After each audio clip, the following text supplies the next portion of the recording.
TV. Kambi fwambo mar Royal Media Services kod riwruok mok mar piny owacho mano masiro thieth mano Faraja Kansa Support Trust ne omiyo nyithindo manigi tuo kansa kar thieth ma Kenyatta Krismas momondo ochieng Elvis nigi ler mathoth.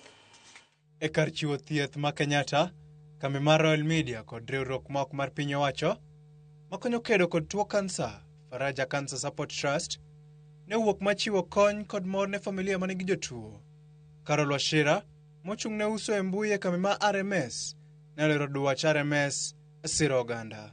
Our responsibility as Royal Media Services goes way beyond the business that we are in, and that's what brings us to Kenyatta National Hospital today to stand with our audiences by way of spending time with the children here in the cancer ward.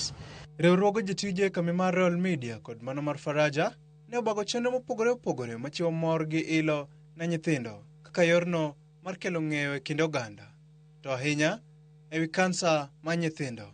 Cancer care is not just with the treatment, it's a community where we spend time, we show community, we show love to everyone who is affected by it, and every child deserves a Christmas. Michgi ne okurumo gi kanyo.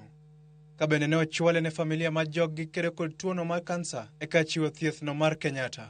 So it's just a moment to help them and just to help them be distracted a bit from the process as a way of assuring them that the future is still bright. Kambi mar Royal Media Services osebedo ka chiwo sir mar fwambo ne familia kod jogo makedo kod tuono mar kansa ne oganda duto pachoka.